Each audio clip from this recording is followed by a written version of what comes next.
These words allow us to begin to put language to the ways in which these predatory forces will disguise themselves and put up residence in movements like the Heavenly Mother Renaissance. And when we can put language to what we're seeing, that gives us power in the situation to make decisions regarding how we're going to interact with this force.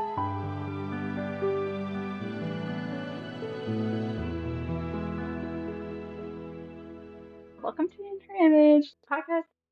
I'm your host, Meg Rittmanic, and today I have Hester Murdock with me again.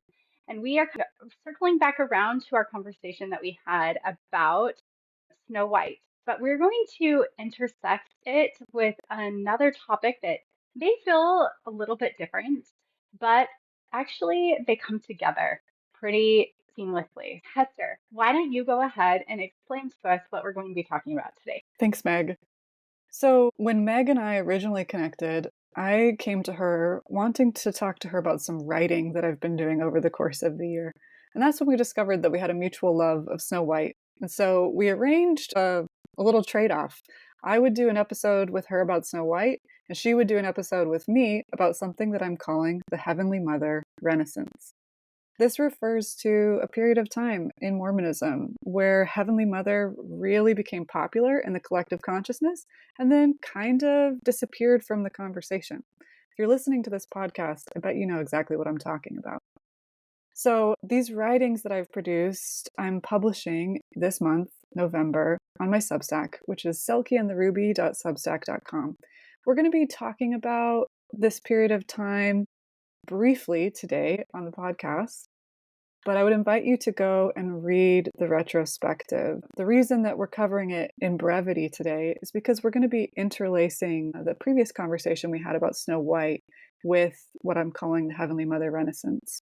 So if you haven't listened to the Snow White episode yet, maybe go back and do that before listening to this one. It provides a really important archetypal structure and container for the conversation that we're having today and for understanding why collective movements go through cycles of like rising and falling, so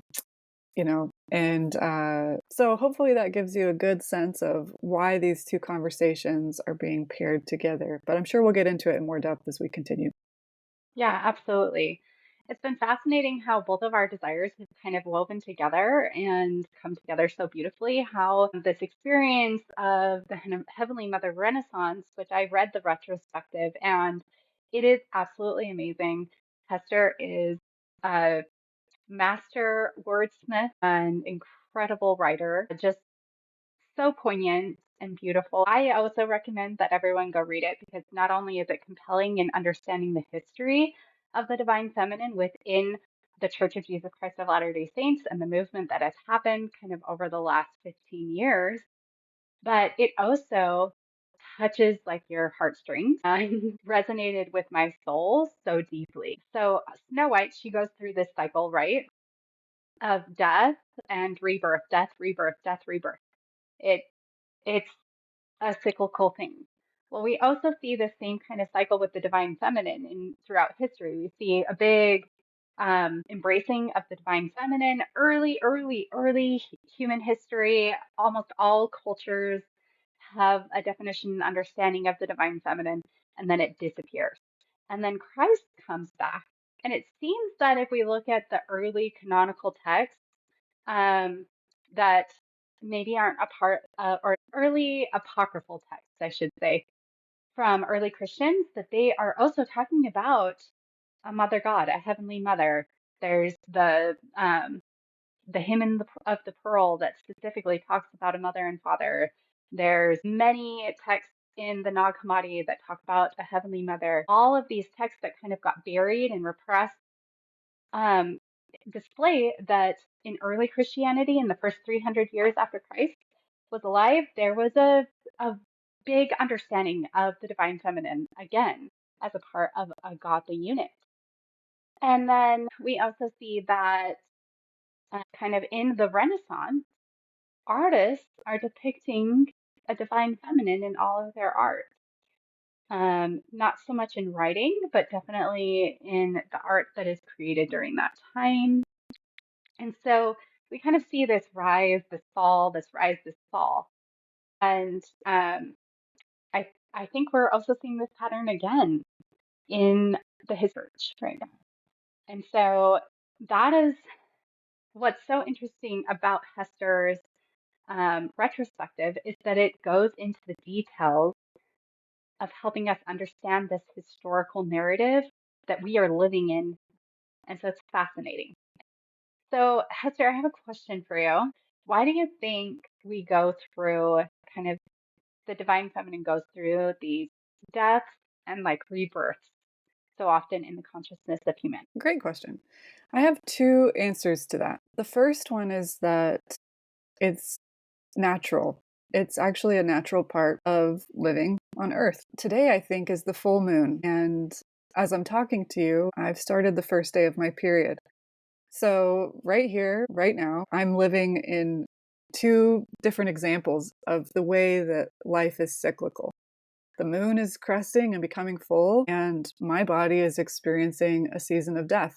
My uterus is shedding its lining. So, I mean, that's just like the essence of what it means to live on planet Earth. Cycles and seasons, death and life, they make up the fabric of our existence. So it's normal for collectives and individuals to pass through cycles of, rising collective action, resurrection, then falling action, death. There's a word for that when it refers to these kinds of communal level cycles. A death would be referred to as a nadir. That's the lowest point in a cycle. And the highest point in a cycle would be called a zenith. So that's when the energy is at its peak. A zenith is, when the fruit of the movement is most available, most easily ascertained and seen. So that's the first answer. On one level, this is very natural and it's very normal. The second answer refers more to Snow White. So in the Snow White story, her cycles that she's passing through, they're not necessarily the byproduct of something readily observable as natural. Snow White is being preyed upon. She has this wicked queen who wants her dead, this predatory figure. Now, normally in conversations about the divine feminine, we would cast the predatory figure as the patriarchy, right? Hmm. But this is a secondary issue that has haunted the divine feminine through most of human history as we understand it. There's this force, sometimes personified by individual political leaders, but more often it's like just a widespread consciousness, a force that doesn't doesn't want women and the feminine to have equal footing with the regime that is in power. And so this force, anytime the divine feminine rises or comes to a zenith, the force kind of comes back in, just like the wicked queen, and makes another attempt at diminishing the threat to its perceived sense of power. So that's also something that happens and that has been continually happening for a long time, and definitely something at play in the Mormon story. That's what I am here to say. Yeah. So yeah, those are two different lenses for looking at this phenomenon. I think both are important. Probably today we're going to be focusing more on the second, but I also want to acknowledge that, this is life. Yeah, well, and as we focus on the second, I think it is important to acknowledge that there is this force that seems to be against the divine feminine in the scriptural pattern. So on this podcast, we've talked about Revelation 12 with the woman standing on the moon and crowned with the stars, and how there is this adversarial force that chases her into the wilderness, right? And then she is kept there in the wilderness, safe. Okay. So there's this story cycle happening. And then we've also talked about how in Jacob 5, the parable of the vineyard of the mother tree specifically mentioned 3 times in Jacob 5, um, being kind of a story of the divine feminine, how the tree looks like it's dying, and then the master of the vineyard's like, well, it would just bring so much pain to me to lose this tree, so let's try to like dig around the root. Let's try to restore the tree. Let's try to fix it. And oh, that's not really working. Okay, let's graft in other branches into the tree and see if it will come alive. And then there's like fruit that is good at one point. It just like goes through these crazy cycles over and over and over again until the end. The tree and the vineyard is fully restored and everything seems to be good. So I kind of hope that that's what we're shooting towards is like this point where there isn't a death anymore, that everything gets to be restored and the divine feminine gets to be in the light, um, and we are all able to acknowledge her. But yeah, what are your thoughts? Yeah. Interesting to reflect on how these cycles are represented even in, maybe places where you wouldn't think to look for them. I am also, hope that there is someday coming in future generations wherein, the feminine doesn't have to flee into the wilderness because there's an aggressive adversarial force that's forcing her there. That would be completely ideal and lovely. I think what I'm here to say is that we're not going to get there if we can't acknowledge, where we're at right now. And when these collective deaths occur, there's an invitation for us to bring those to consciousness and to grieve them and to understand and see them. I was saying to Meg in a phone call we had prior to beginning this recording that if we think about this in terms of Snow White, if you remember the story, that after Snow White makes it to the dwarves' cottage, the Wicked Queen makes 3 attempts on her life, and all of them are initially successful. The corset, sucks the life out of Snow White. The comb poisons her scalp, and then the apple gets lodged in her throat. And when the dwarves come home and they find Snow White dead on the ground, there is a moment of acknowledgement. They say, "Oh, Snow White, what's happened to you?" And then they search her body. They try to find out what is the matter, what happened. And then once they find it, they remove the corset, they remove the comb, and eventually, the chunk of apple that gets lodged in her throat. There's a resolution for that as well. So that's a really key part of the story. If the dwarfs came home and then pretended that Snow White wasn't dead on the ground, she would just stay dead on the ground. They can't intervene until they've acknowledged what's gone wrong. And that's really kind of the crux of my message. And it's why I've written the retrospective. I'm here to say, hey guys, something went wrong. Let's talk about it. Let's grieve it. And also, let's investigate and see if we can figure out what it was so that we can remove that poisoned corset or comb or chunk of apple. Yeah. So let's go ahead and maybe talk about that a little bit. Obviously, I want people to go read it and understand themselves, but maybe some people don't think that anything has gone wrong, that everything is just progressing along perfectly fine and that there hasn't been a death. Maybe you could help us see what is wrong and why we need to acknowledge that there has been kind of a little death that's happened since in this like 15-year period. I would love to do that. Yeah. I'll give you kind of a quick recap of the way that I've seen this play out. So, first, I'll say that many of your listeners might be aware that this isn't the first time Heavenly Mother has come up in the collective consciousness of Mormonism or the Church of Jesus Christ of Latter day Saints. It happened 30 years ago in the 90s, and the end product was much the same. Heavenly Mother was not integrated into public theology. There was really very little cultural change that happened. Kind of the subject went underground for 20 years and then came back up in about 2012. And that's where our story starts. So in 2012, Brigham Young University published a paper called A Mother There, a survey of historical teachings about Heavenly Mother, I think is the full title. I bet most of you have read this piece. One of the most foundational ideas that the piece put forward is that the silence around Heavenly Mother wasn't doctrinal.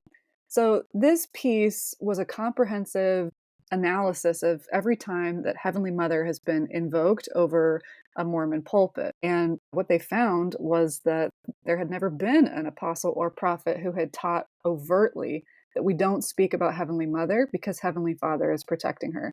According to the research that was done by I think Martin Polito was one of the researchers. I know Rachel Hunt Steenblick was involved, and there was another who worked on the piece, whose name I can't recall immediately. But what these researchers found was that this idea that Heavenly Father was protecting Heavenly Mother, that had been first put forward by like a seminary teacher, and then it just kind of took off and caught like wildfire. So this is where the wave begins with that little piece. But as you'll see in the retrospective, there were a lot of different projects, movements, and initiatives that began in the 20 teens that kind of laid the groundwork for what came later. Now, I remember that the In Her Image podcast, I think it got started in 2021. And that was near the end of this process where the wave was getting really big. So let me just call your attention back, listeners, a few years ago.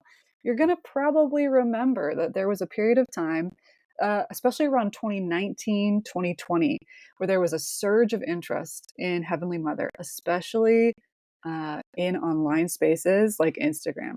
There was a lot of digital art that was being produced by numerous artists depicting the Divine Mother. There were podcasts, there were gatherings, retreats, there were a whole host of Instagram accounts. In Her Image, Seeking Heavenly Mother. There was a plethora of books that were coming out, poetry, books for children, just a lot of activity kind of out of nowhere, really.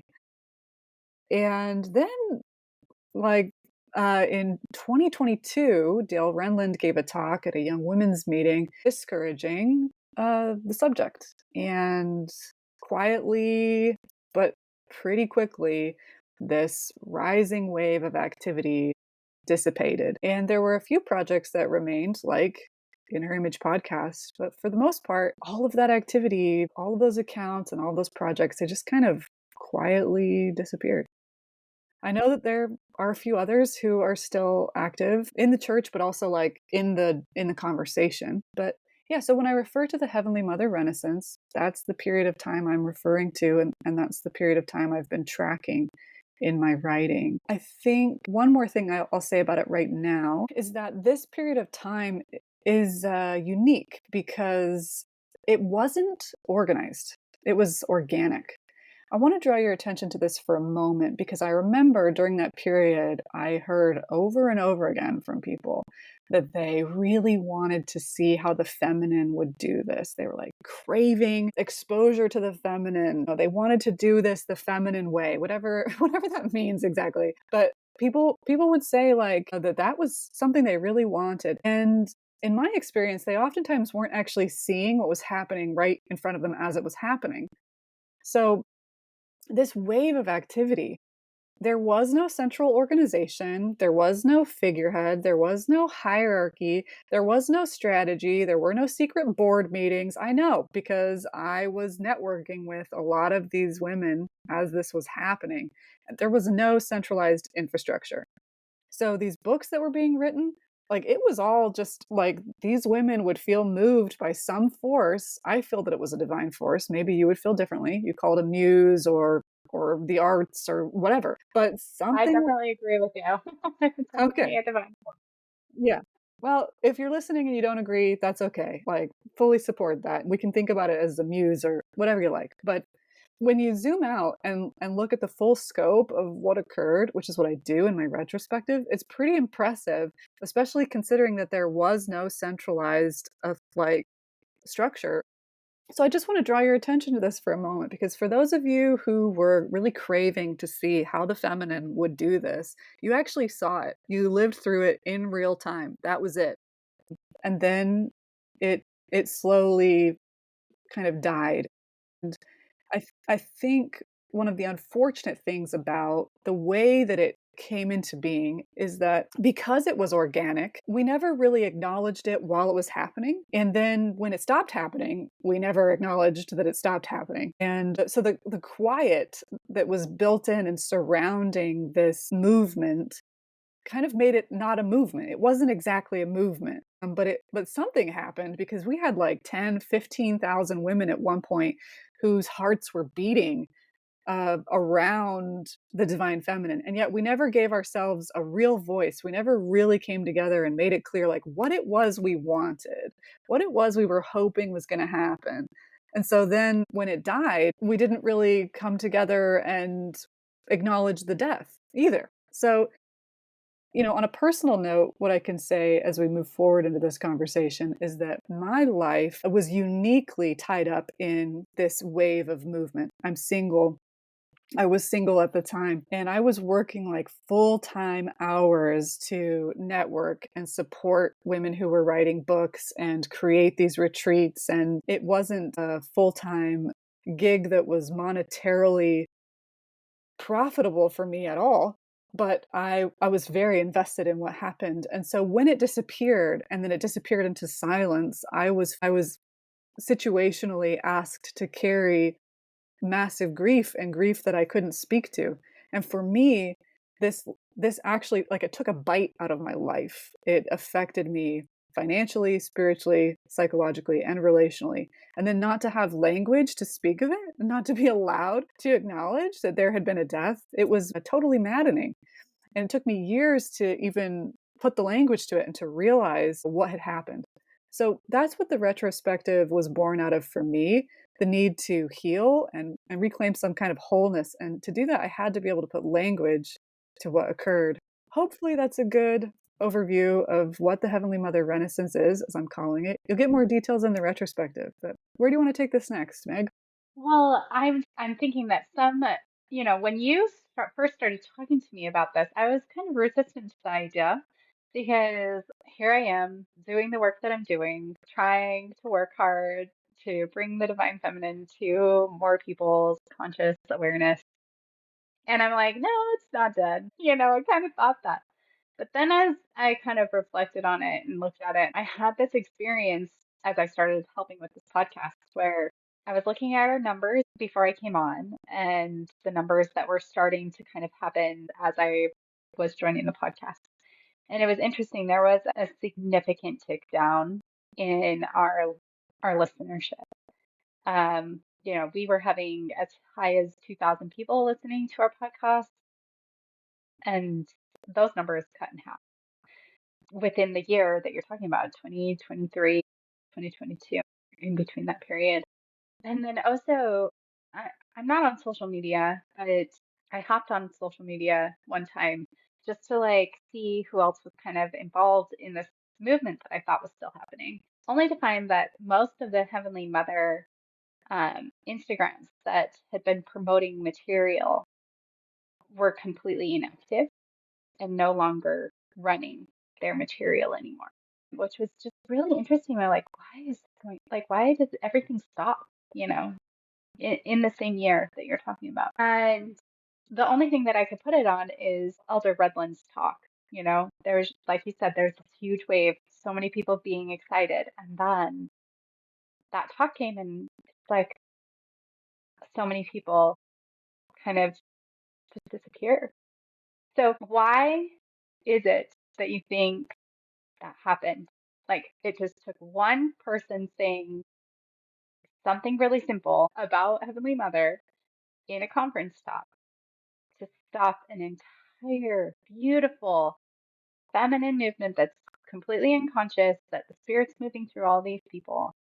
And then all of a sudden, because of one person saying something, they lose that spirit of that movement. Well, I'm guessing what I'm about to say is something that you will relate to a little bit now that you've been working on this podcast for so long. My first response is that, you know, from the outside, when you're looking at something like an Instagram account, it's like, how much energy does that take to maintain that? Can't be too much, right? It's like, well, but when you're maintaining an Instagram account about the Divine Mother within the context of greater Mormonism, it's actually a huge load that you've put on your shoulders. If you're going to try to maintain integrity to your desires, you're still going to church, you're still going to family dinners. It's a constant load. That was how I experienced it. And you're just you're coming up against so much resistance in the culture. And so I think that talk from Renland was a very clear indicator that what these women were trying to do was actually not welcomed by the institution. After, for some of these women, like it had been 5, 6 years, some of them even like 10 years of really constantly swimming upstream. you get this indicator from the institution that says this is not welcome. And it's just like, I mean, I remember feeling like utterly, completely exhausted. Like, okay, I, I don't have any more to give in that case. Prior to that, when I'm having conversations with family or in my ward or whatever, there's there's wiggle room. There's space to occupy. I can say things like, I can talk about this paper that BYU released. I can talk about how the sacred silence isn't doctrinal. I can emphasize how the restoration is ongoing and there might still be more yet that we'll learn, right? There's a door I can keep open. And when Dale Renlund said what he said, he closed the door, and that was the intention. And so Yeah. now all the ideas and props I'm leaning on are no longer available to me. And to push back against that is a totally different skill set, and I think required more than what we had to give at the time, what we could do structurally.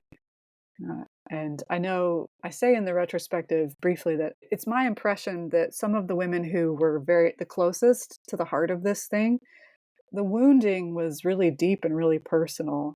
It certainly was for me. And so it just was like, oh, it's time. It's really time to step back from this and maybe heal my wounds because I'm just exhausted and I can't go any farther. Yeah, I really actually see it a lot like a corset being put on Snow White, right? That sucks the life out of her. And I know some people would like to acknowledge that talk as, oh, like he mentioned the divine feminine, talked directly about Heavenly Mother for the first time in conference in a long time. And now, like, we're a worldwide church, and that made it so that so many people outside of Utah and outside of this bubble and this wave now get to hear and know that we actually have this doctrine. Which, okay, yeah, sure. Maybe it's a little step forward if you want. If you are so optimistic that you can recognize and see that as perspective, then I will give it to you. Props to you for being so positive.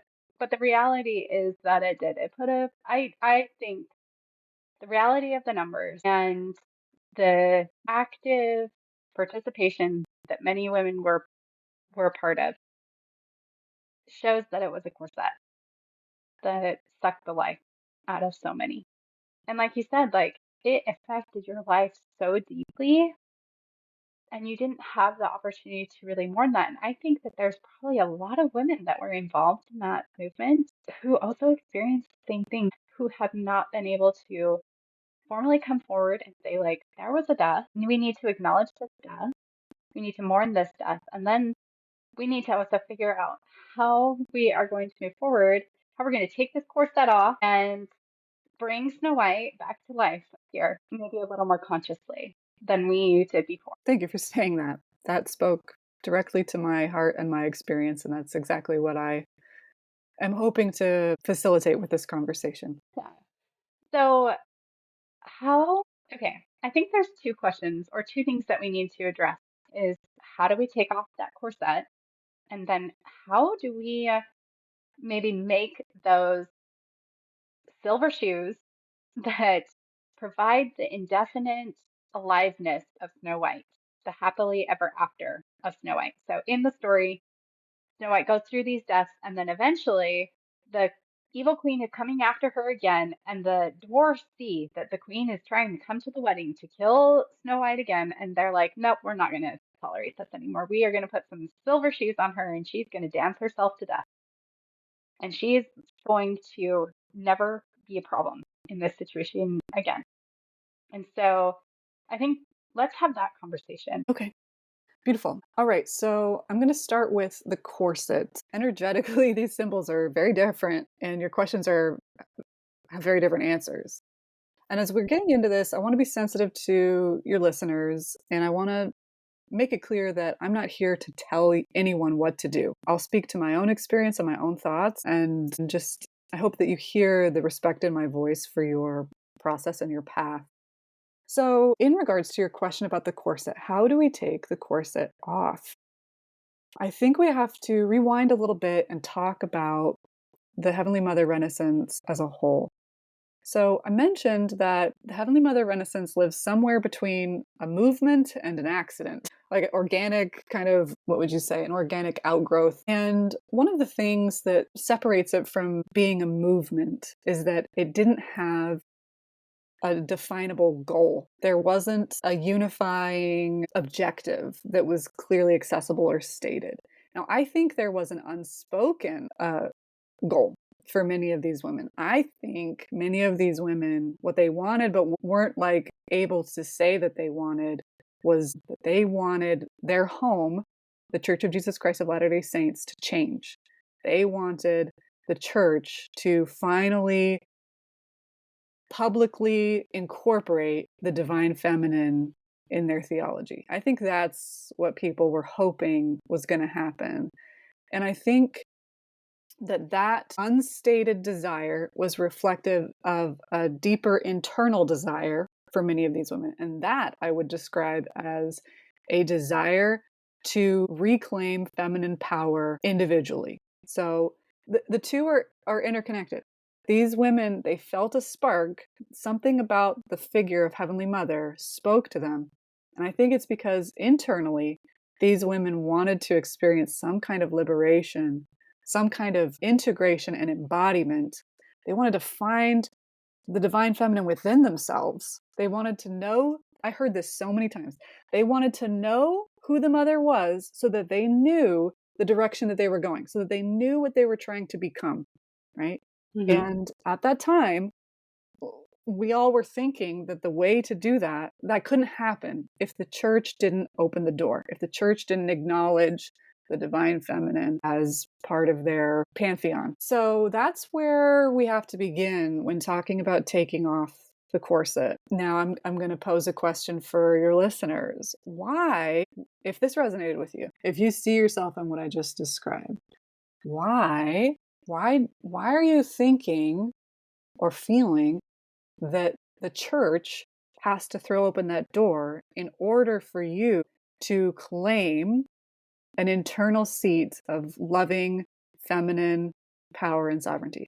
Why are those so connected? Do you want to speak to that, Meg? If not, I can continue. I don't want to Yeah, put you on the spot.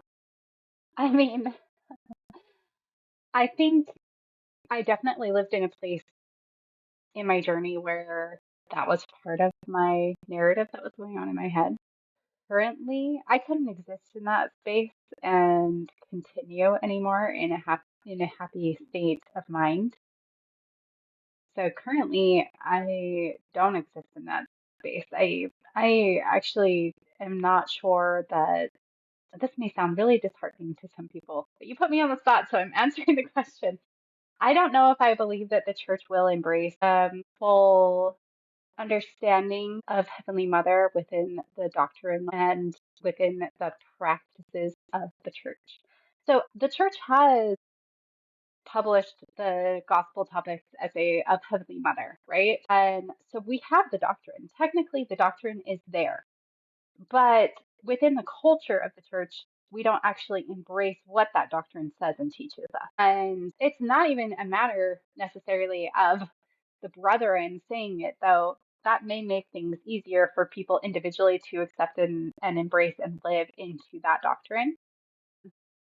The thing is that really it's going to take each individual to come into personal relationship with the divine feminine, understand how incredibly powerful she is in our own spiritual life, in our own spiritual rebirth, in our own spiritual metamorphosis, to go through that process of change and metamorphosis to the point that it it's no question in our mind how important she is and that she is absolutely essential in our understanding of Christ, of the things he taught.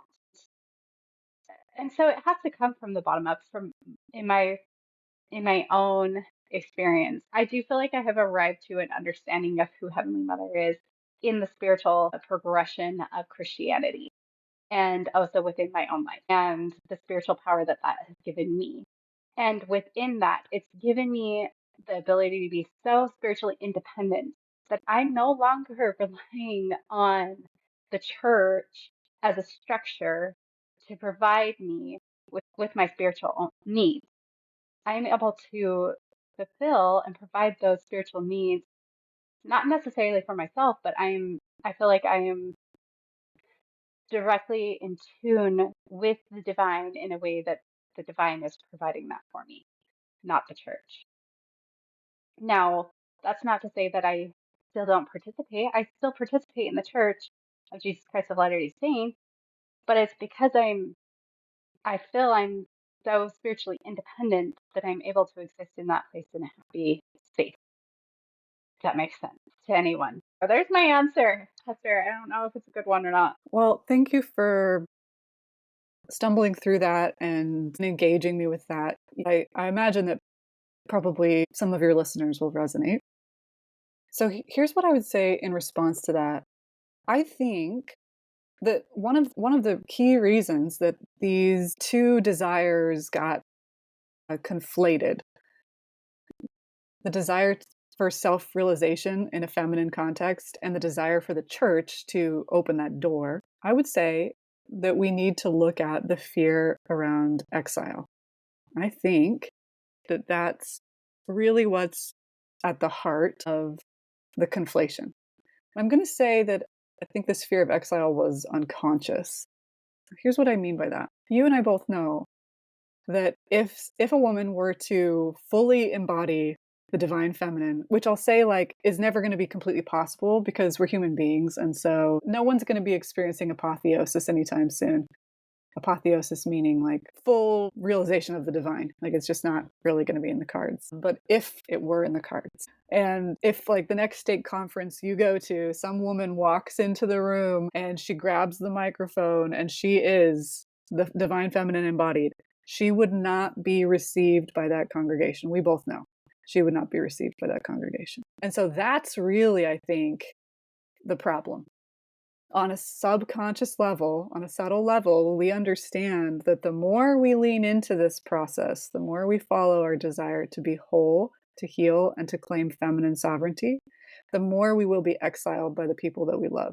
Our childhood community, our families, and that's a huge death. That's a big death, and it's really, really frightening and not what we want. And we don't want to be exiled. We don't want to be ostracized. Of course we don't. It goes deeper than just ideas. We're talking about the human body. Humans are tribal animals buried underneath all of the, systems that we exist in today in the West. Our survival is dependent upon our relationships with other people. And if you were raised in the Church of Jesus Christ of Latter-day Saints, that's your tribe. So you becoming ostracized from them, you developing in yourself aptitudes, gifts, strengths that your community is fearful of or rejects, that is something that is a threat to your survival.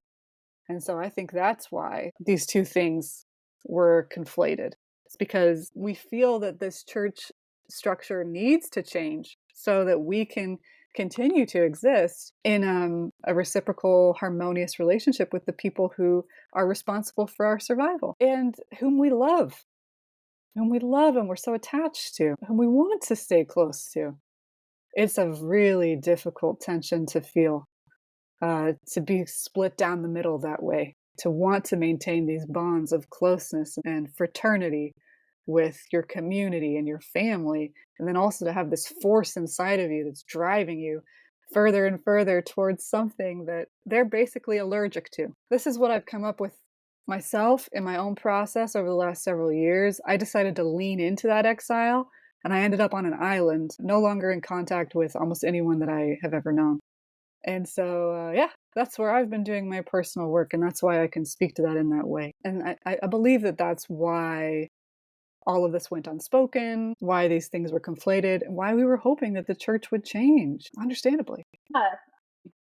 So is taking off the corset um, akin to exile, or just maybe that's not the right word, just spiritual independence, the ability to feel secure enough in yourself and your own ideas and your own thoughts around the divine feminine that the fear, or just saying like, I can deal with the fear of exile. I mean, it maybe could be all three of those things. I can feel comfortable with the idea of exile. I'm willing to accept that. Heavenly Mother was exiled to the wilderness. I can walk that path. Anyway, I don't know. Okay, I would say yes. I would say yes. And here's why. Here's where the Snow White fairy tale doesn't coincide directly with what we're talking about, the Heavenly Mother Renaissance and Mormonism. In the Snow White fairy tale, the queen comes to the forest about halfway through the story and convinces Snow White to try on this beautiful corset. In Mormonism, you're born into the corset. If you're a woman, you're born into it. And your ancestors wore it, like quite literally, actually. I think we had pioneer ancestors in corsets. But I would say that what the symbol is speaking to, this instrument that's socially popular that literally sucks the oxygen out of women. Yeah, we're born into that, baby. So you decide to take the corset off in a community of people who are still wearing it, then that's a recipe for exile. And it's wild, but it's true. If you heal too fast and other people aren't healing or they're resistant to healing, then you become a threatening presence because you're disrupting the status quo. And the status quo is what people depend on for survival. So, yes, I would say that if you want to take off the corset, you're going to have to get really comfortable with being an outlier. And you're going to have to get really comfortable with being someone that's misunderstood. And I also want to say, like, I love that you're bringing up Revelations 12 again. Because yes, the symbolism in the literature has been pretty clear for a few thousand years about this phenomenon, this subject of exile. But usually, when we're talking about it on a symbolic level. When we start to talk about it in a real life um, way, like we're talking about survival. So we're talking about broken marriages. We're talking about disruptions in your relationship with your parents, potentially your siblings, your best friends, your roommates from BYU. We're talking about like finding a totally new way to engage with the job market. And I mean, for some people, especially if you come from a really dysfunctional family background, we're talking about like living on a razor's edge. We're not in the symbolic anymore. We're talking about real life consequences. And so it's okay if that's intimidating. And it's okay if it takes years and years to get there. And it's okay if you choose not to right now. There's no judgment coming from me at all. And again, as a voice in your ear, I don't know what your situation is. I don't know the particulars of it, and I would never presume to know or to tell you how to live your life because I that's not my job or my role. I'm just speaking to the path that I've been walking and what I've seen inside of myself and what's kind of come to light as I've been involved in trying to bring this to consciousness. So Yeah. that's how I see the question about the corset. hmm Something I was thinking kind of as you were speaking was the idea of like of Jacob 5, how they talk about if they graft too much or cut too much from the tree all at the same time, like so the mother tree gets overbearing with wild fruit at one point in the allegory, right? And they're like, well, we can't cut too much of this tree off all at the same time, or it will kill the root. It will kill the mother part of the tree. And so it's similar, like I have an apple tree out in my backyard and it's 30 years old. We bought the house. It hadn't been maintained or taken care of. So it's huge, it's way overgrown, not producing fruit. Last year it gave little teeny tiny apples the size of a plum, maybe smaller, that were bitter and not any good. So I decided I'm going to slowly, year by year, over the next 10 years, cut, you know, 10% of the tree off till it can be short enough that the branches will be able to bear good fruit at the heights that I can actually pick them. But it's going to take a long, long time for me to get to that point, right? If I cut off more than 10% of the tree, it would actually kill the tree completely. I think also that if we want to start unlacing that corset slowly, just lace by lace, year by year, we can do that. And I think a good way of doing that but is honestly through scholarship and slowly planting seeds and ideas that are based in scholarship, that are based in scripture, in the minds of our loved ones, in the minds of our community. So, I'm writing a book about Heavenly Mother. It's pretty expansive. This last Sunday was fast and testimony meeting. I could have got up and said a lot of things, but I got up and I shared my testimony about Heavenly Mother, and I used a very simple parable that Christ talks about of the mother, um, where it's the woman who's looking for her treasure. And I talk about how right before that he talked about himself as the shepherd searching for the lost sheep, and how this is the story of the mother, how she does the same thing as him. It's in scripture, it's very apparent. It's the woman he's talking about, likening to God. It's really obvious, right? Simple things like that. That's like one lace undone. Okay, for my community, for my church home to be able to like start to undo that corset. So anyway, just some ideas and things that I thought of while you were talking. Oof. I'm so glad you said that. That's just exactly the kind of thing I would hope to hear in a conversation like this. There's some real wisdom there. And I just thank you for listening in the way that you are, not just to what I'm saying, but also to maybe what's needed.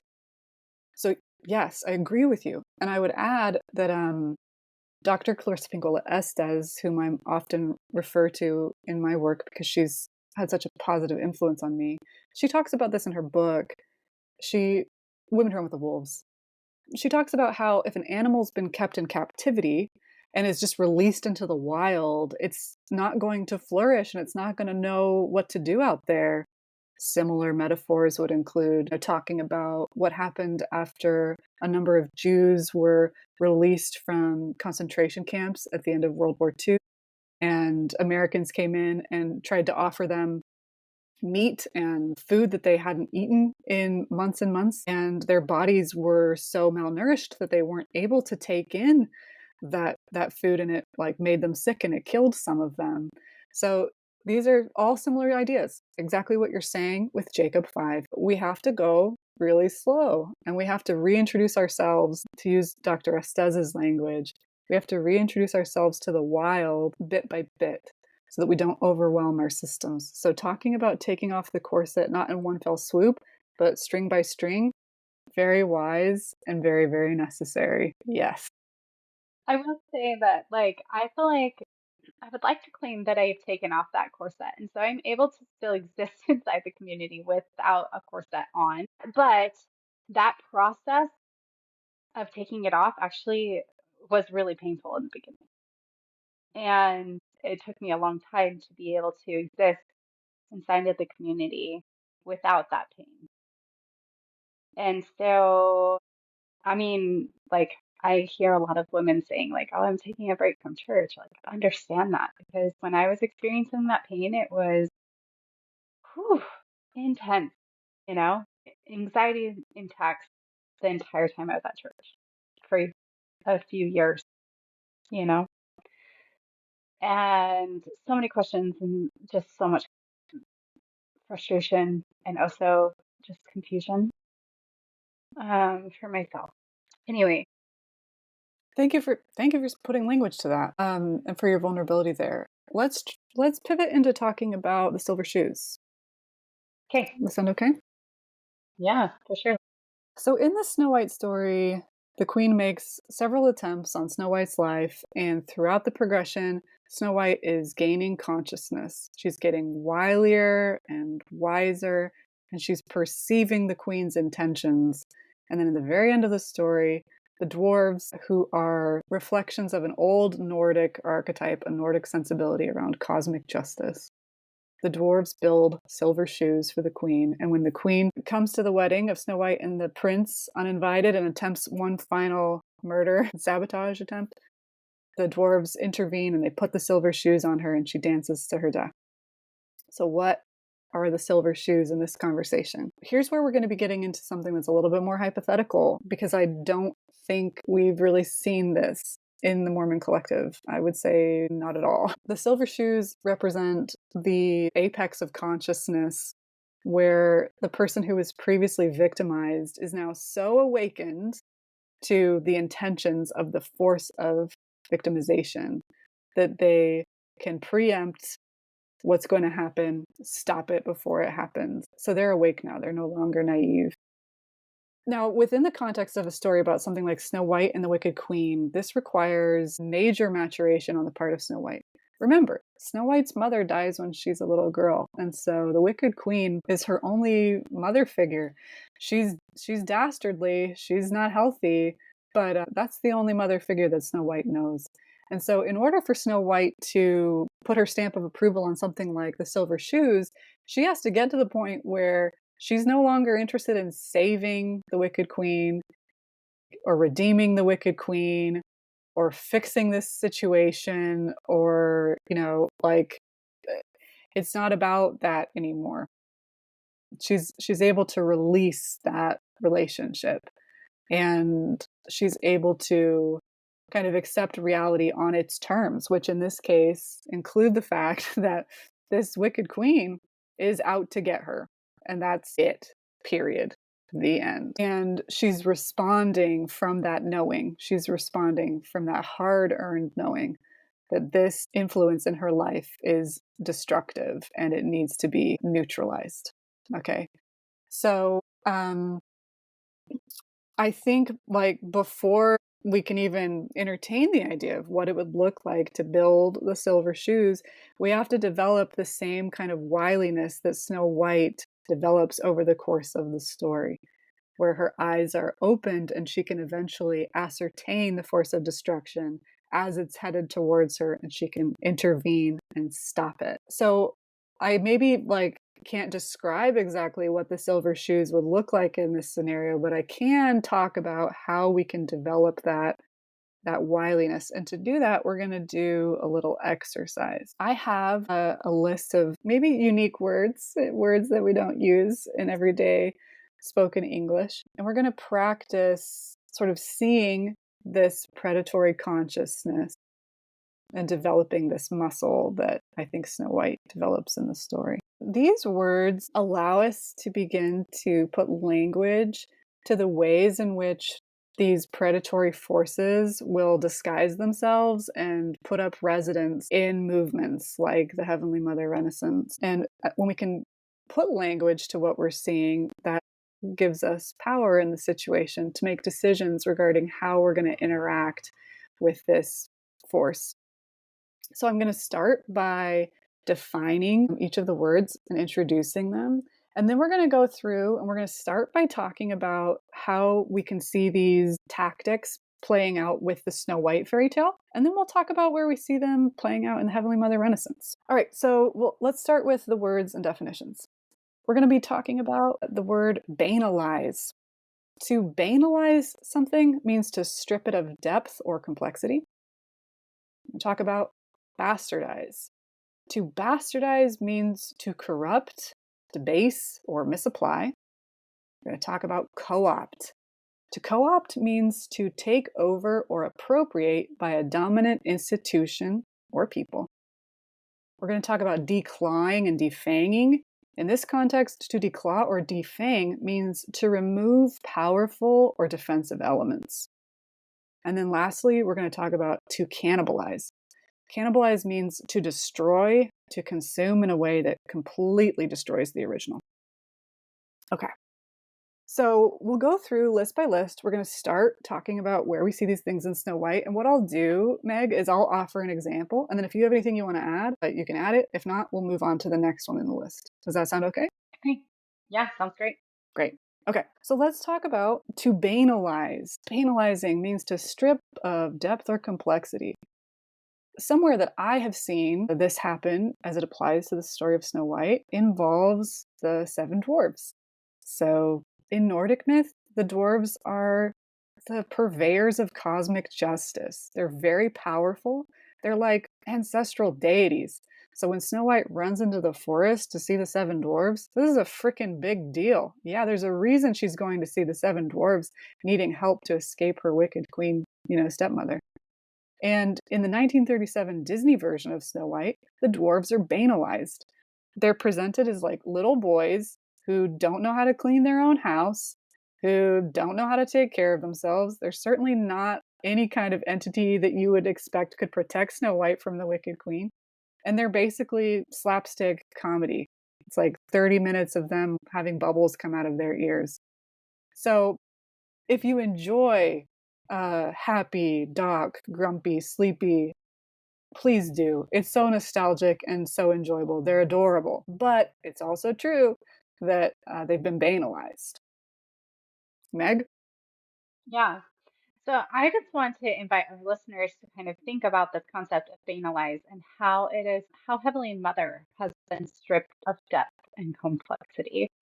I think that that's a big reason why it's hard for us to accept her into the church or into the gospel because no one can even comprehend or understand the depth and the breadth and the complexity of her part in the plan of salvation. And we've kind of been born into this dopey type version of Heavenly Mother within the church. But as I have personally been studying the scriptures, I am seeing that the power of resurrection, the power of life eternal, the power of rebirth, all of these are the power of Heavenly Mother. They are deep, they are complex, they are important, and they're woven throughout the scriptures in the plan of salvation.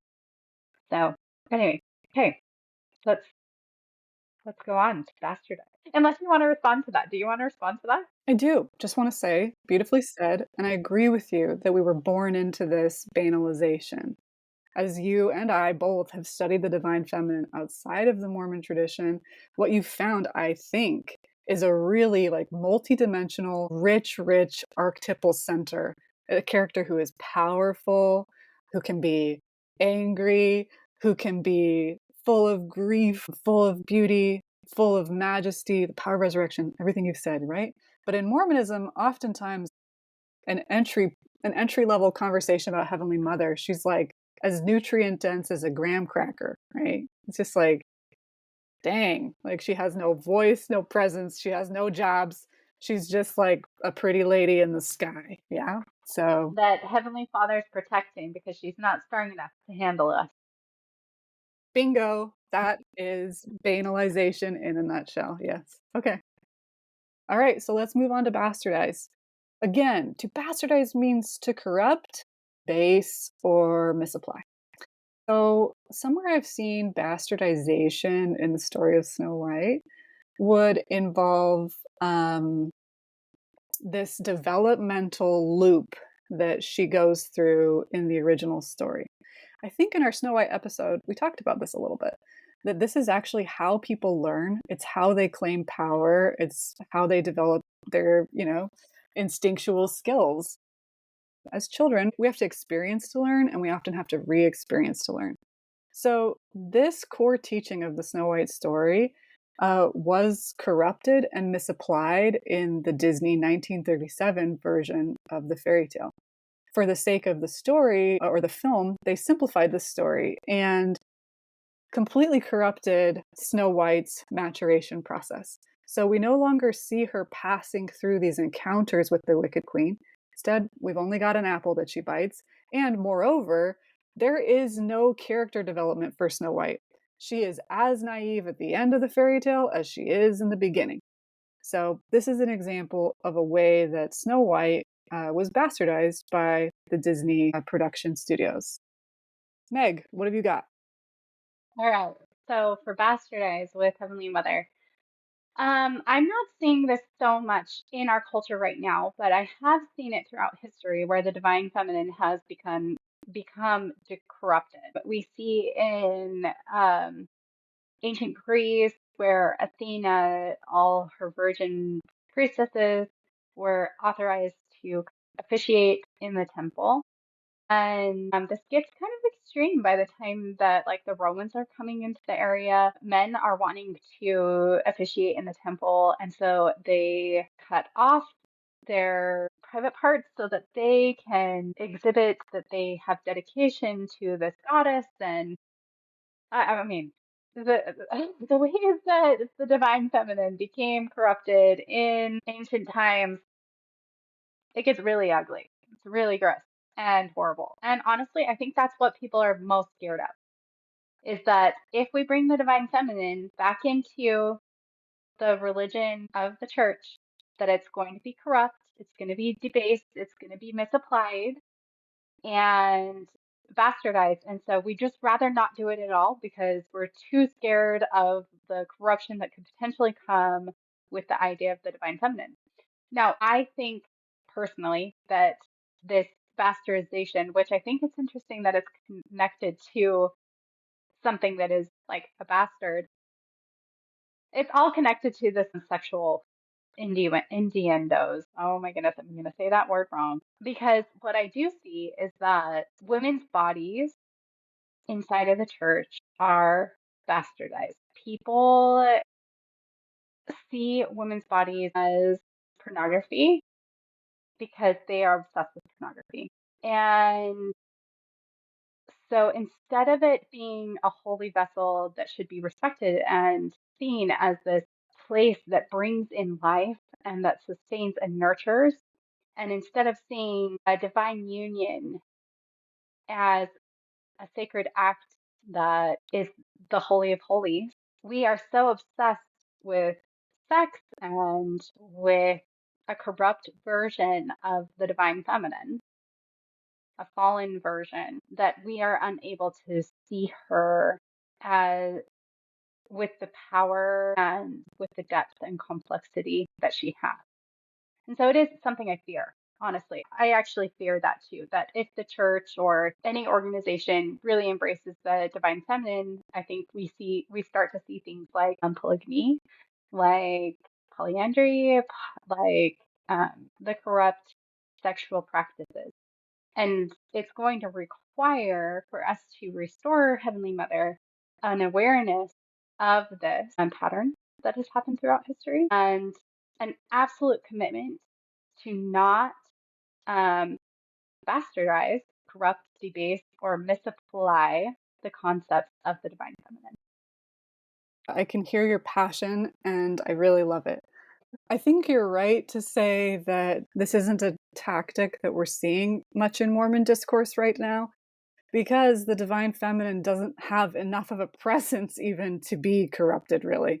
I'm glad you brought up polygyny, though, because that's a great example of somewhere where the divine feminine has been historically bastardized in the Mormon tradition. The article that I cited at the beginning of our conversation about Heavenly Mother, the one published by BYU, A Mother There, Hmm. it doesn't talk about how Heavenly Mother appeared in Mormon discourse in like the early Utah Reformation period. But Hmm. while this idea that Heavenly Father is protecting Heavenly Mother doesn't have any doctrinal basis, do you know which idea does have doctrinal basis? The idea that the reason we don't talk about Heavenly Mother is because there are just too many of them. Yeah, Brigham Young taught that Adam was God and that Eve was his wife who lived on this planet, but he had a wife on all the other planets because polygyny is at the highest order of the celestial kingdom. So the more righteous you are as a male, the more wives you get. And evidently, you can have as many as there are planets. So, yeah, that was official doctrine of the church for a period of time in Utah. And I would say that that's an immense bastardization of the divine feminine. It reduces her to basically like a sex toy. Like she's never going to have like any intimacy or any emotional needs met. She's not going to be respected at all. She just exists to please the man and to basically inflate his ego because that was Brigham Young's worldview. So unfortunately, that still hasn't been addressed, and hopefully, we don't live to see the day in which these ideas become any kind of Continue to circulate. yeah, exactly, become any kind of mainstream. But as long as they're still down there unaddressed, I think they continue to be a problem. Right. And honestly, It is disheartening to go through the historical records connected to Heavenly Mother. There is a website, it's called Mormoner, and they have a specific tab for Heavenly Mother, and it will give you many of the early church quotes about Heavenly Mother. And I've read them all, and I would say at least 25% of them talk about the multiplicity of Heavenly Mothers. It just doesn't land right. It's not true, but we have that history, unfortunately, tied to our religion. All right. So we're not holding back any punches in this conversation, and I appreciate that. Man, we are not. We're really going. Thanks for talking deep and Mhm. hard. Yeah, it's not fun, Nope, but important. We have to talk about these things, right? I think so. Become wise. All right, let's move on to co-opt. So to co-opt something means to take it over or appropriate it, and this is happening by a dominant institution or people. So bear in mind that Snow White is an old Germanic folktale, maybe even a sacred story for people. Probably, if you're listening, many of you, these are your ancestors who told this story. And Snow White has been co opted by many different groups over like probably hundreds of years. One example is that when Hitler came into power in Germany, he had a nationalist movement going that was racist at its heart, as you know, and he encouraged his followers to collect German fairy tales and to retell them to support his eugenics program. So today, like the recent retelling of Snow White that Disney just produced with that wonderfully talented actress. So Rachel Zegler is a Latina actor, and this is something that the production company really leaned into. I think that this might actually be a response to something that was fomented during the Nazi era, in which the Nazis, one of the reasons that they were drawn towards the story of Snow White is because she famously had skin as white as snow. Now, originally, this story wasn't about race. The colors white and red and black were culturally significant to ancient German peoples because they represented the cycle of life and death and rebirth. It wasn't about white supremacy or eugenics, but the Nazis adapted the story to support their pretty violent and corrupt ideas. So that's an example of a way that Snow White was co-opted by a dominant institution. What comes to mind for you when you think about Heavenly Mother and co-optation, Meg? I'm not sure. I actually have a hard time with this one. I'm not sure if um, I have a good answer for it because we don't actually embrace the concept of Heavenly Mother. We don't co-opt it. I have noticed that a lot of people that are researching and doing scholarship around Heavenly Mother are looking to ancient records, specifically that of like Egypt and Uteratic and even ancient Greece at times to try to understand the cultural understanding of the divine feminine during those times. And that might even be like, it could potentially segue into this idea of co opting those ideas into our own doctrine. But also, I find a lot of compelling arguments in those ideas that are connected. It's been buried, it's been destroyed, it's been removed. And so sometimes we have to excavate in other cultures, is my opinion, to be able to understand her symbols and her connections to our own cultural understanding of scripture. So, anyway, that's maybe the best response I could come up with. Okay, no, that's great. We can start there.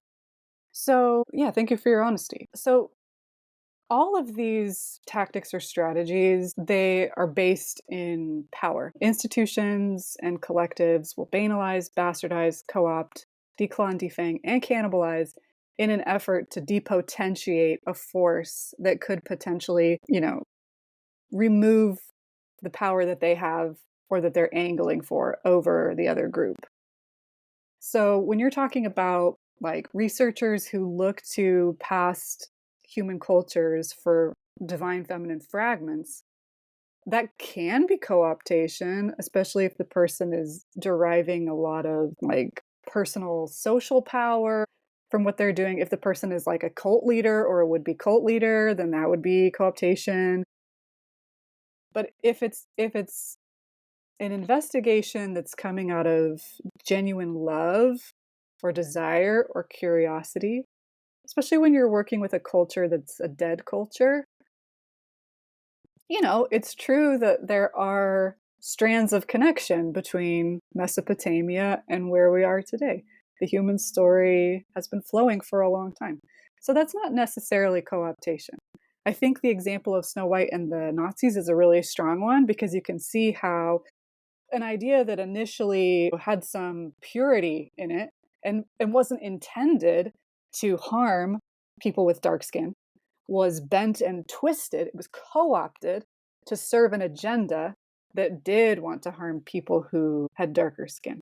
I do have an example of co-optation in the Mormon sphere that I can offer, and it's not directly related to Heavenly Mother, but it does relate to the Heavenly Mother Renaissance. So we've covered a lot of ground in this conversation, and for your listeners, I'll just remind you what I mean by that. Heavenly Mother Renaissance, I'm referring to a period of time in which there was this wave of interest in the Mormon feminine divine between 2012, 2023 or so. So during that time, there was some co-optation that occurred. So there was this organic rise in consciousness that was happening around the divine feminine and around feminism. A lot of grassroots projects, this beautiful rise in energy. Originally, like in 2016, 2017, if you think back to this period of time, it seemed like the grassroots organizations and well, not even organizations. Like I said, there was no organization. The grassroots actors and the institution, it almost seemed like we were all on the same page. So you might remember this period. Thomas S. Monson passes away, and then Russell M. Nelson becomes the prophet. And then, like, there's this flurry of activity. So mission presidents and mission presidents' wives are going to be known as mission presidents, and temple presidents and their wives are going to be known as temple presidents, and girls can pass out towels in the temple. And Russell M. Nelson is giving these speeches, and they seem to be so beautifully feminist and supportive of women. And it's like, whoa, like so much is happening. And then in 2017, the Church Historians Press released a book called At the Pulpit, and it was discourses by Mormon women over 175 years. And then, like, the crowning jewel of this whole process was that the church released changes to the temple ordinances. And now, like, women could receive their husbands in the ceiling. Like, women were no longer priests and queens unto their husbands. And it was like, oh my gosh. People in my circle were referring to this as the Russell hustle. It was like, and he was saying it. He was like, the work of the Lord is hastening. And we were all like, yeah, it is. Right? Do you guys remember this? I remember Oh, it. yeah, it's awesome. Yeah, Yeah, I love how you're describing it. It's yeah, so amazing. we were excited, y'all. We were really, really pumped. And there were a lot of people who bought very deeply into this.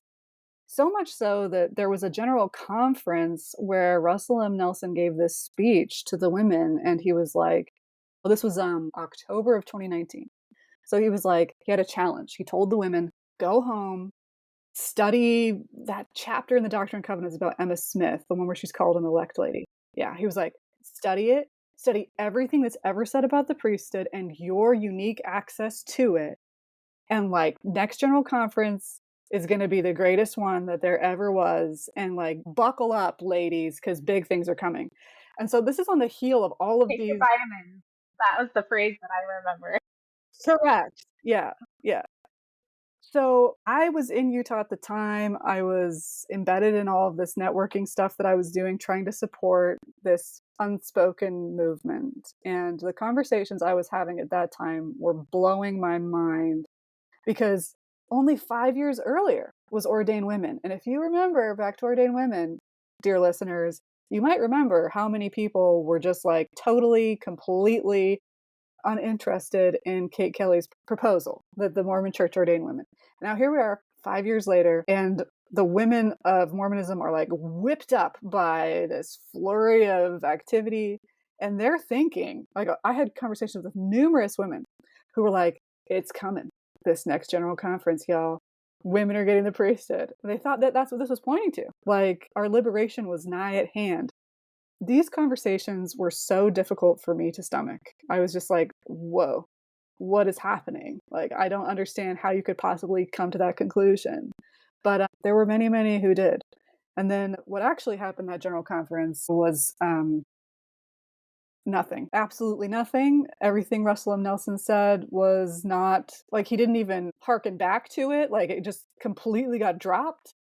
And then, a couple years later, and we get the talk from Dale Renlund shutting down the Heavenly Mother conversation. And now, everybody, here we are. Nothing has really changed in the essential power structure of the Mormon Church as it applies to women. I will acknowledge that the temple changes did happen. I know those are really meaningful for some people, but it's not the same. The nuts and bolts evolving. It's not the same. So let's talk about how this is co-optation. Well, you can see it. You can see it in what happened next. I think this was 2024. There was a woman in the General Relief Society presidency who posted something on the church's Instagram. And I don't remember exactly what she said, but it was something to the effect of, there is no church in the world who offers more empowerment to women. Do you guys remember this? And it blew Yeah. up. And like thousands and thousands and thousands of women commented on this post. And they were like, excuse my French, bullshit. Now, probably nobody actually said that. Well, it literally was around, I think, 10,000 people, women and men, both commenting and saying that this was not an accurate depiction of what the church is doing with their women and providing them power. Yeah, exactly. So that's our window in to co-optation, but I'm going to describe this and I'm going to zoom out a little bit. So what's happening with that post is the church is co-opting the language and ideals of feminism. Like, is this a feminist organization? No. Are we actually offering empowerment to women? No, but we're going to pretend that we are. We're going to co-opt these ideas to try and, I don't know, retain membership rather than actually working through the issues. So this was happening for years leading up to this point. And I think it was a new strategy that the church was implementing, basically. So I talk about this in the retrospective. In the 90s, when various feminist academics and scholars started talking about Heavenly Mother and all of the issues that flow out of Heavenly Mother, the church just kind of came in, was very brusque, and just swung their axe and excommunicated these people. And they could get away with that at that time because that's where the collective consciousness was. So people were like, oh, well, I guess we'll cut our losses. But between the 90s and the 2020s, things have slowly evolved. And so the church kind of realized, okay, we cannot approach this issue in the same way as we did before. We can't be as head on. We can't be as didactic. Frankly, we can't be as cold and cruel because that's going to cause pushback. That's going to upset people. So we're going to try this new strategy in which we kind of embed ourselves in the rising consciousness and we make it look like we're in favor of it. In fact, we make it look like we're orchestrating it. We're going to publish these books, we're going to give these talks. But at the end of the day, when you get down to it, it's all empty promises. It's all just flattery. They don't actually intend to deeply change the power structure of the church. So, like, realizing this, like, I think I left the church 4 or 5 years ago. I resigned, but as I've mentioned, I'm still trying to untangle all of this in my mind and understand what I went through. And when I finally put these pieces together, probably 4 or 5 months ago, I was angry for like 2 weeks. I was like, oh my gosh. I finally saw it. I was like, oh yeah, they never had any intention of changing it. This was just a drawn out PR campaign. And it was effective. It was really effective. And, so that's an example of the way that the church has co-opted the feminine, maybe not Heavenly Mother, but definitely this surge in consciousness. They tried to claim that it was coming from them. And it definitely was not. Yeah. All right. It was just so great listening to you retell the story of the last few years and the experience with President Nelson, who I actually think had every intention of trying to restore the daughters of Zion to their rightful place and helping people to understand the concepts of Heavenly Mother. Well, if he had every intention of doing that, he ultimately did not get that beacon No, across the finish line. I I'll respectfully disagree with you. I That's not my perception of Russell M. Nelson, but it's okay that we disagree. I think yeah, can we agree that maybe some co-optation occurred somewhere in the organization? absolutely. I think that everything you described on co-optation, especially with the comment of like, we give more privilege to women inside the church and more power to women inside the church than any other church, is definitely co-opting. So it's rough. We're in a rough spot. No matter what, no way you look at it, whether it was a purposeful campaign, which, man, like conceiving it that way, that's really painful. That's really ugly and could potentially be the truth, or whether it was a campaign that was initially created to empower women, which I believe it did. Absolutely, it did. That's why we had such a big wave, but then was shut down because people are scared of change. People are scared of the metamorphosis that Heavenly Mother requires. It still ended the way it ended. So the story at the end is still the same. It got shut down, right? So, anyway, I'm happy to honor your perspective as well. So, yeah, should we move forward to declaw and defang? yes, let's do that. Okay. So, to declaw or to defang means to remove powerful or defensive elements. Now, this one's related to banalizing, to strip of depth or complexity. So, to declaw and defang, if we use Snow White as an example, we already talked about how the dwarves were banalized. And I think one place we can see declawing and defanging happening in this story is the removal of the silver shoes. So, in the fairy tale, this form of justice is soldered and smithed by the dwarves and approved by Snow White, and it's implemented as a way of containing the queen and preventing her from another assassination attempt. In the 1937 fairy tale, which for most of us is our first form of reference, no such thing occurs, and it's an act of God or nature that diminishes the queen. There's a lightning strike that hits a boulder, and the boulder rolls off the mountain and falls on top of her. And I guess maybe Walt Disney was thinking this was a better way to tell the story for children, but what it effectively does is removes the natural ending of this maturation process for Snow White. She is no longer showcased as someone who comes into full consciousness and is able to see that predatory force for what it is and then meet it and protect herself. Now it's like someone else's job to kind of take care of that. So let's talk about declawing and defanging in terms of the divine feminine. And if you've got thoughts about it in Mormonism, we can do that. Or if more broadly, we can do that. Thank you. Okay.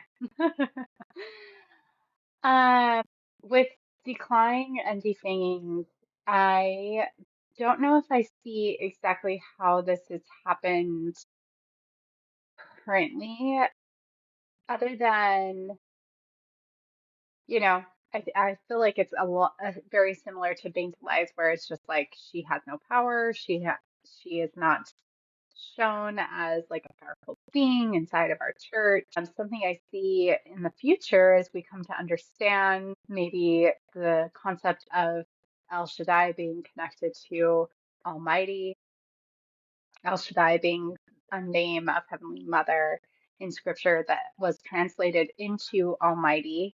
And then, so anytime we read Almighty God, we could potentially assume that that is a reference to Heavenly Mother.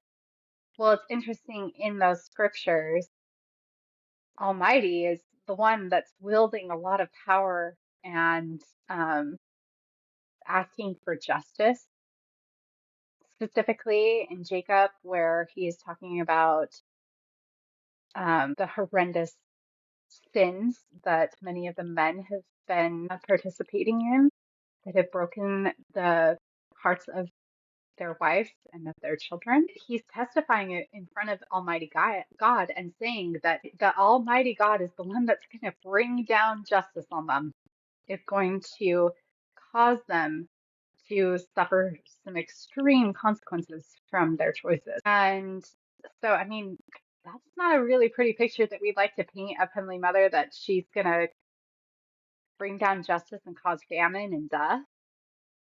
But in the scriptures, it's pretty clear that she's connected to that somehow. So, anyway, what are your thoughts? Those are some great examples. Yeah. I would agree. This one's, it does feel kind of linked to our conversation about banalization. And when we talked about banalization, we were born into it. That's the case with declawing and defanging as well. I mean, this is pretty much true across the board in Mormonism with our concept of the divine. This story about like Jesus flipping tables, we tell it, but we don't really dig it.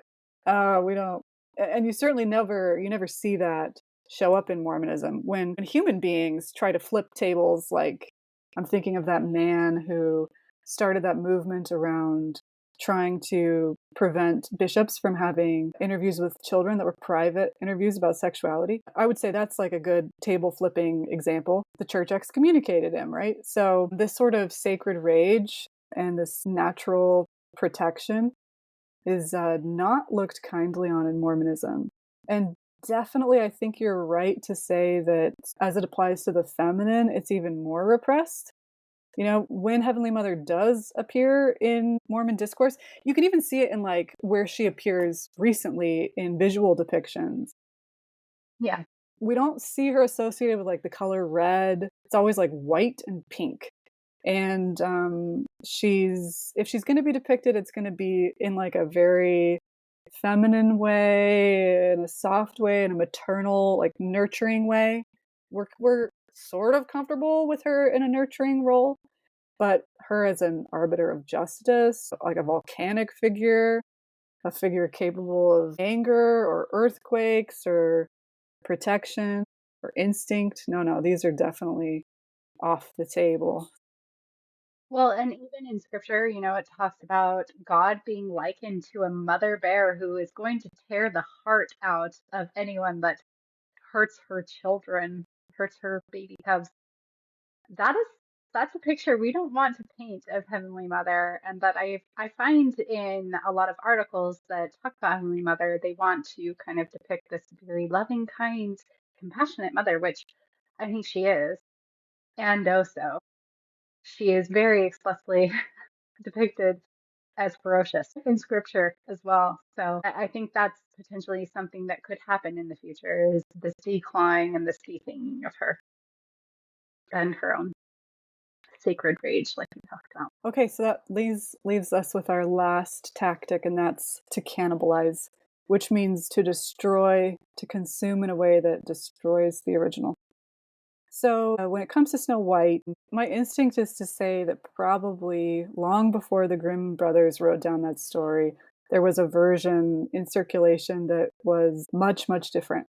That probably didn't involve a monarchy, that had no recognizable relationship with Christianity, and that was a version in which Snow White's purity and capacity for transformation was central and clearly recognizable. But there are fragments that have remained and that we've been able to piece back together uh, holistically enough to have this conversation. Yeah. So, what do you think about cannibalization and Heavenly Mother? Well, I think that that is what has basically happened to the story of Heavenly Mother and why we are existing in the state that we are existing right now. It has been cannibalized. It has been destroyed and consumed in a way that we have a hard time deciphering or even intelligently understanding her story. And that's the place we're living in right now. And I hope that we can work together as women to restore and undo what has been done and what has been given to us, and seek to understand the original story of her. What are your thoughts, so, Hester? That's exactly what I would say. Yeah, we're living in the aftermath of cannibalization. Agreed. Oh, man, it's been so fascinating to go through these different words and see how this process has kind of landed us where we are today, and also help us to understand how, as we do seek to understand and restore Heavenly Mother, how we may be able to protect it from happening again if we're aware of the potential of these things happening. Um, Hester, do you have any parting words for us as we wrap up this episode? Yeah. In the retrospective, I end with a quote that I found from Maxine Hanks. This was a comment that she made on a blog post from 2015, a blog post that was about one of my favorite and most transformative art installations about Heavenly Mother.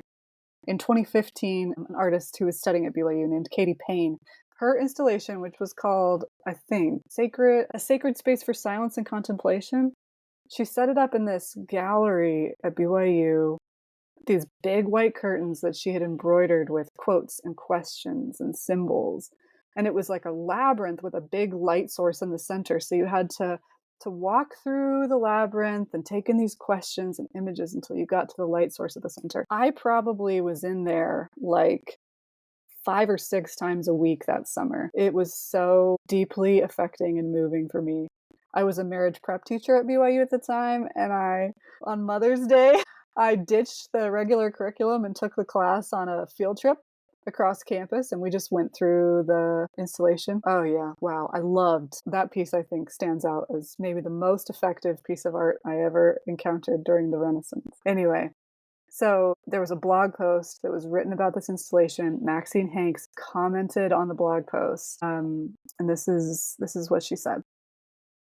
The mother is present in LDS religion and culture, but in need of conscious recognition and integration. This is a developmental process, allowing a marriage of opposites or paradox. So, gendered spirituality coexists in tension with ungendered spirituality.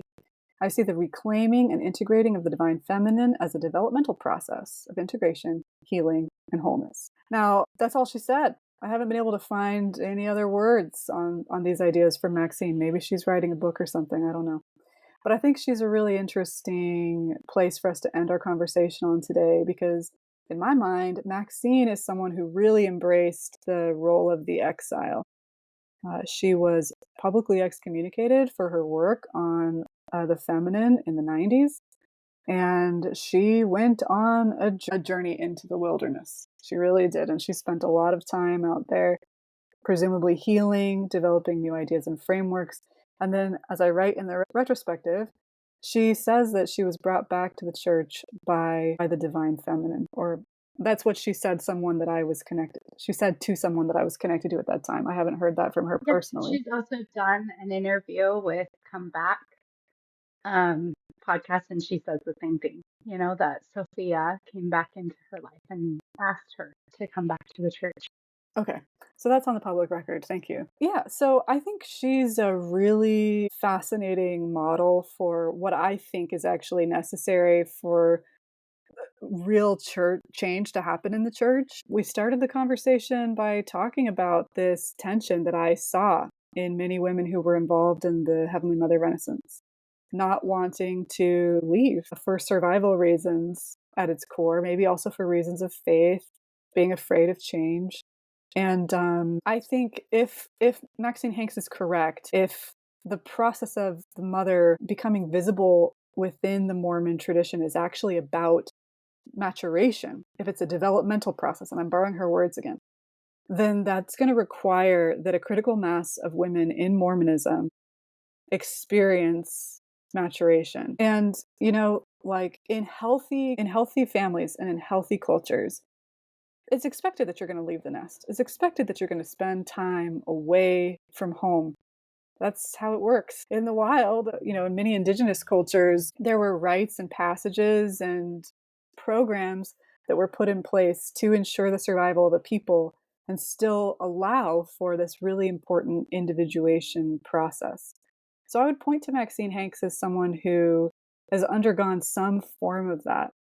Now, she's come back, and I think that there's a sizable enough group who are interested in what she has to say that she's planting some seeds.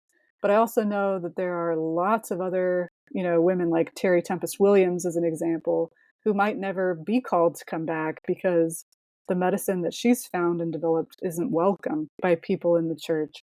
So it's an interesting tension. But I would say that if this is a process that you really want to pursue, this process of integrating and maturation and finding healing and wholeness, you really might not be able to do that ultimately without experiencing some radical change in the way that you relate to the institution.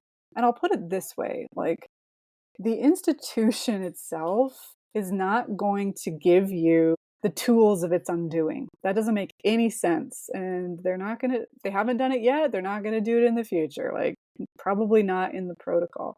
And if you think about your own journey with the divine feminine up to this process, I would say that the best ideas that you've encountered, the most empowering ideas, they may have come to you while you were reading the scriptures. Sometimes they may have even come to you while you were listening to general conference, although I would guess that was probably more rare than not. But what I would like people to understand is that, generally speaking, when these ideas are flowing to you, they're not coming through the church or through the institution. That channel through which you're receiving enlightenment and direction, that's your channel. That's your personal channel with the divine. Like, I have had some of the most spiritual experiences of my life with fairy tales, which maybe you've induced by listening to me. The Little Mermaid, Snow White, right? And like, are they coming through Disney films? Yeah, but is Walt Disney my prophet? No way. Like, I recognize that the materials were put out by the Disney Corporation, and that was how I first encountered the archetypes. But the relationship that I have with the divine is personal to me, and these things are coming to me through what's available. And so, like, because my relationship has changed with the Disney Corporation doesn't mean that my relationship with the stories and the spiritual aperture needs to change. And so, yeah, I guess I'd like to offer that, and one final idea from Dr. Clarissa Pinkola Estes. So, if you've heard this phrase, the life-death-life cycle, that language comes from Dr. Estes and her book, Women Who Roam with the Wolves. And we've relied on it quite a bit in this conversation and in our past conversation about Snow White. So this is something she says about the life-death-life cycle in Women Who Roam with the Wolves on page 64. She writes, while much psychology emphasizes the familial causes of angst in humans, the cultural component carries as much weight, for culture is the family of the family. If the culture is a healer, the families learn how to heal.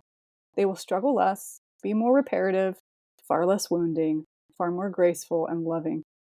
In a culture where the predator rules, all new life needing to be born, all old life needing to be gone, is unable to move, and the soul lives of its citizenry are paralyzed with both fear and spiritual famine. Now, listening to those two descriptions, for me, I saw Mormon culture as fitting the second descriptor much more so than the first. In a culture where the predator rules, all new life needing to be born, all old life needing to be gone, is unable to move, and the soul lives of its citizenry are paralyzed with both fear and spiritual famine. As we talked about at the top, this cycle of the divine feminine coming and rising, coming into consciousness, and then nothing moves, nothing changes, and then it goes back underground before, give it 20 years, and here it comes again. This kind of speaks to, I think, what Dr. Estes is describing here, that the culture itself is fundamentally unable to accept the life-death-life cycle. It's like we just stay dead. We don't actually ever resurrect Snow White. The nutrients that we're needing, the life, the surge of newness and freshness, it's something that continually, like, we're unable to access as a culture and as a collective. Now, we're trying to end this conversation now, and I know that this is maybe not the easiest thing to do with this concept that I've introduced. On my Substack later this year, I'll be talking more about this idea about the predator, okay? But here's what I want to say for right now. As it applies to the collective, The church is an institution, your wards and congregations, your extended families, if your extended families are Mormon. There's really not much that you can do as an individual to change this pattern of stagnation. So I would encourage you to the degree that you're able to, like Meg was saying, start undoing those laces one by one. And that's one that you can undo when you feel right. Pull all that focus that you tend to direct outward, bring it back inward, and trust that this is how change is going to happen over time. We need a critical mass of women who are able to rewire their circuitry inside and change their own relationship with the life, death, life cycle, and be able to kind of open that flow of life and new energy. And so you can trust that. You can trust where it takes you, and you can trust the pace at which it takes you there. It doesn't feel safe, and it probably isn't going to feel safe for a long time. But my experience as someone who's been leaning into that exile and who's kind of sending you this message from that process has been that, as Meg alluded to, this story about the woman with the crown of 12 stars who goes into the wilderness. She is met with what she needs. The nutrients and the support, they do come as you take those brave steps. So that would be what I would offer to your listeners. Like, keep having heart, keep being brave, and see if you can acknowledge what you feel, the grief and the death, because on the other side of death is the life, and we can't have one without the other. So yeah, grieve and let spring come again. Thank you, Hester, so much for sharing all of that. Hester is outside the church and has stepped away, and that has been so good for her spiritual journey and for her healing. And I absolutely honor that for her. I also want our listeners to know that in no way am I, by doing this interview with Hester, saying that that is the absolute for sure path that everyone needs to leave the church to be able to come to their own understanding. But I do believe that we have to take off that corset, and that can happen inside the church or outside the church. I've done it inside the church. It wasn't easy. Either way, it's painful. Like, it's been painful and hard for Hester. She's explained to me the pain that she's gone through, and then the immense amount of joy and peace she has found from that healing process. I also have gone through that process of healing and of gaining peace with myself and understanding of my own divine worth and stepping into my own power. And so that is a choice that every woman can make in their own way, on their own path. With that, I just want to say thank you, listeners, for listening with us, like staying with us through that whole thing. It was very long. And we hope you all got something amazing out of it. Anyway, Hester, thank you so much for doing this interview with me. Thank you. Thank you for the graceful way that you hold the differences in our stories, for the way that you honor your journey and the way that you honor mine. I feel very grateful for that capacity that you've developed in yourself. If you did enjoy this interview and if you did glean something from it that was meaningful, please read the retrospective. You'll find it on my Substack, selkieandtheruby.substack.com, or you can search my name on Google, Hester Murdock, Substack. It'll pop up. I'll put a link in the show notes so that everyone can go. So Great. Thank you. Until next time.